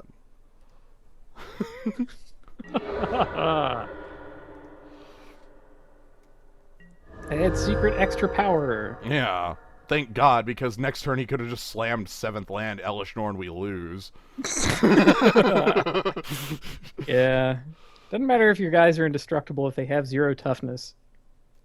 Mm-hmm. That's kind of the underwhelming part about Elspeth Knight Errant. Ooh, God.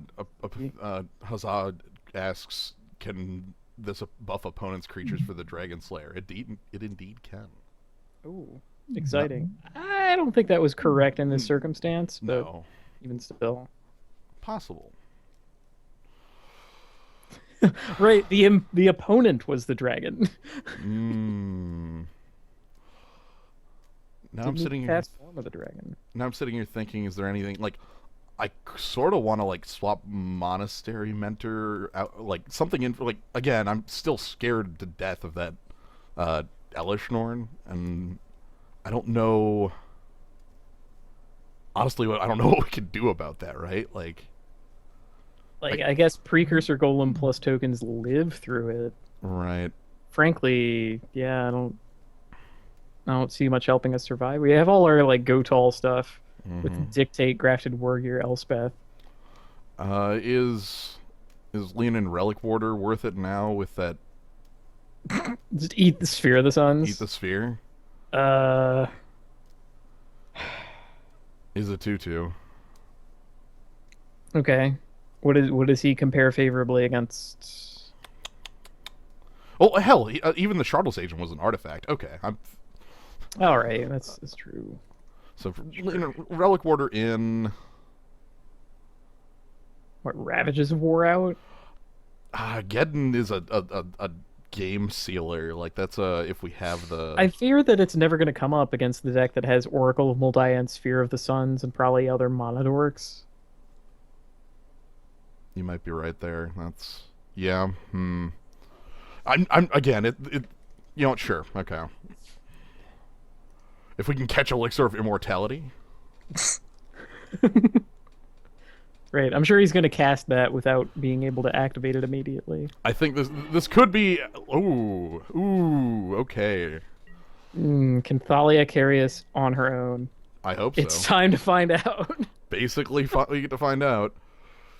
Could be like Trop Island, Llanowar Elf. Suspend, yep.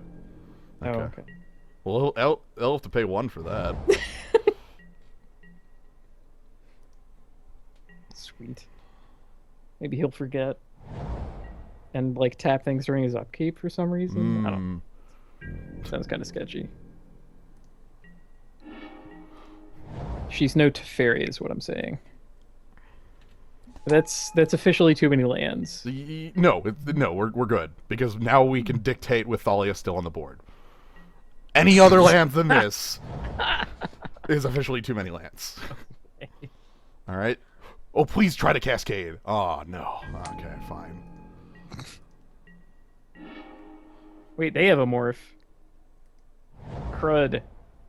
Crud!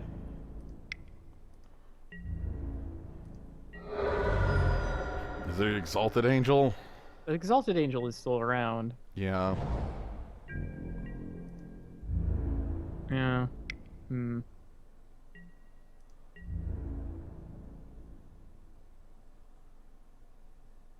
Oh god, do I path if that's Exalted? No, okay. Oh, thank god.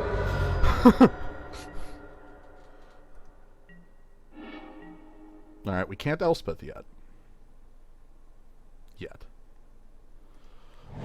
So that means I'm going to activate Mutavault and attack. Still uses path because we have 2. Mm-hmm. It's decent.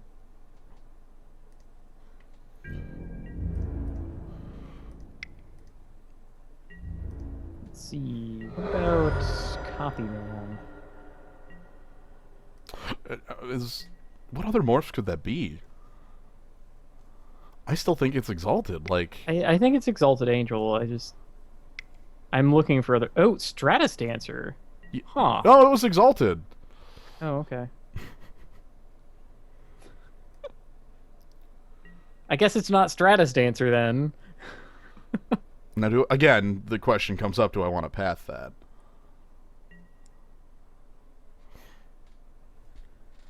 I mean, I kind of want that off the table. Yeah. Crud. Well, they have to pay for Ancestral Vision, right? Yep. Yeah, okay. So the reason I'm doing it now is because they won't have they won't have the ability to play Dissipate at me. I mean, not until after they get the land. Yeah, okay. Cool. Well, the land comes in tapped even. Yeah.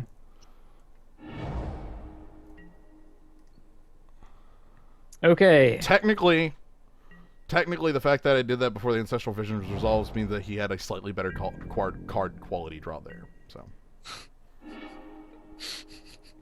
technically, I'll forgive you. I'm going to attempt to play a spell that's going to get countered, I think. You want Precinct Captain instead, so at least we get like a 4 power attack? Yeah, okay. And he's not going to counter that because it's too like puny, but secretly it's better for us. Because he's got a board full of nothing. Now, this is the turn. This is the turn that scares the hell out of me. I know. 7th land. Gross. Don't actually have it. It's a 100%. Get out of here. There's nothing else we could do. Damn it's a 100%. All right. Okay. We lose now. Yeah, cool. this game is effectively over, and there's nothing we can do about it. Like, it sucks because I knew that pathing the angel led to this path, but if I don't path the angel, I can't win. Like, I can't beat lifelink. I have other removal, but it's never resolving. Like, at this point, like, I don't believe that this is a winnable game anymore. Ooh, he's gonna show us his other bomb. Okay, there's the future sight. Yeah, I do not believe that this is in any way a winnable game anymore.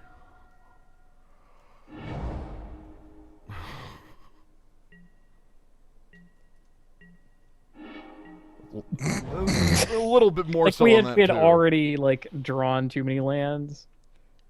So this doesn't resolve because our opponent's holding at least 2 counter spells. Which was quite obvious with how they flipped the Exalted Angel that they were holding counters. Mm. Then our opponent realizes that our Elspeth is irrelevant.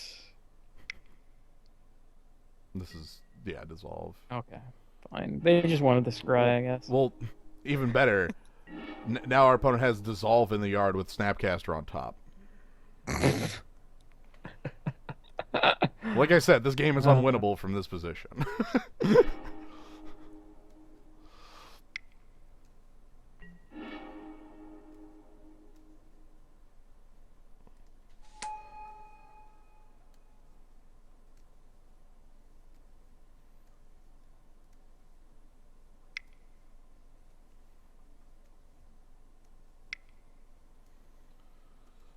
Yeah, Oracle off the top.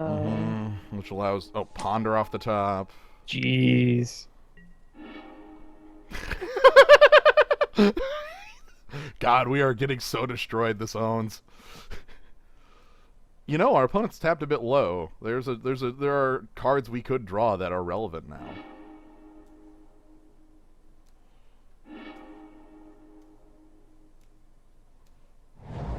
Okay, No, now there aren't. Alright, now there's absolutely nothing we can draw again, so...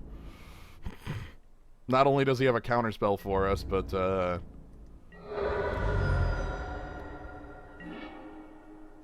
Yeah, I mean, we also don't have it to begin with. Aha, a 2/2. Mm-hmm. There you go, anticipate that. Cool. Mm-hmm. Still has Snapcaster in hand. Oh man, we're getting tapped out too. Sweet. Tell me that's real. Ooh, Kiora.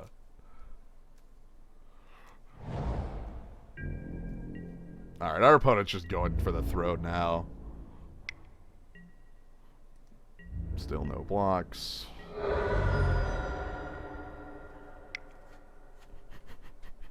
Kiora.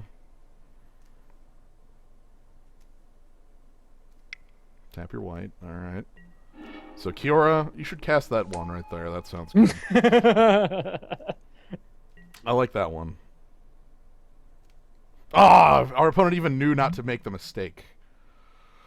So if our opponent would have used Kiora pre-combat, this would be unable to take damage. Because it's prevent all damage dealt to and by. So then we'd have a free blocker. Because we have Errata. I like how we have Errata Elish Norn in play. That's that's a pretty good card, I think. Yeah. Alright, counter this. Yeah! No counter because they want to save it for the other card, obviously. Cute. Well, I mean, they can take their time. Well, also, they can just cast Snapcaster and then, you know, have a third attacker and win here. However, they won't because, oh, hey, Jace. They won't because of mysteries, apparently. I like that our opponent's just playing their... Yo! You should tap out for that. I think that would be pretty cool if my opponent tapped out for Sphinx's Rev right now.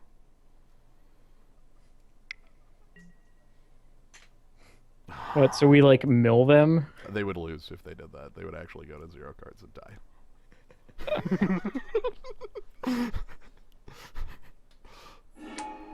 die. Frost Titan's here.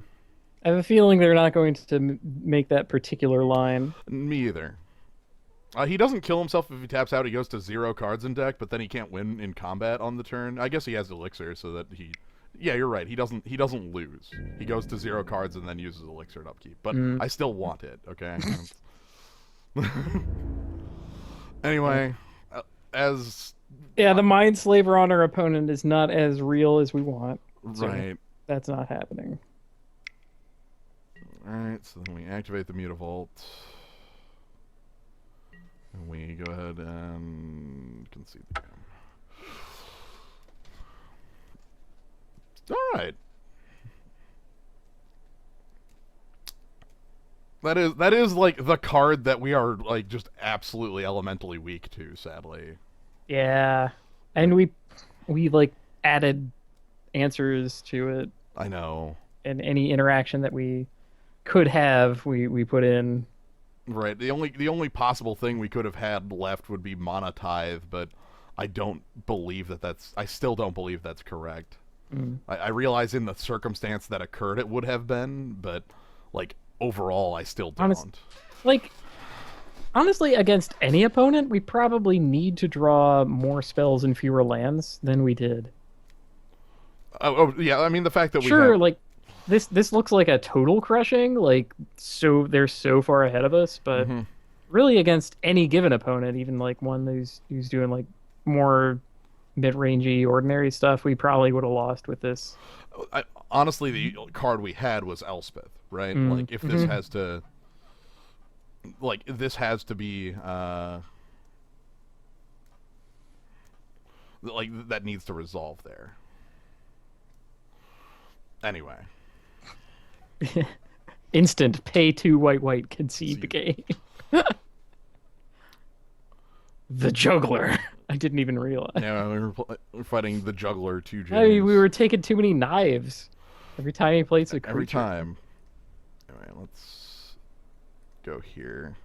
So yeah, like the only other things I think we could have gone for would have been like we could have tried the Winter Orb plan. I'm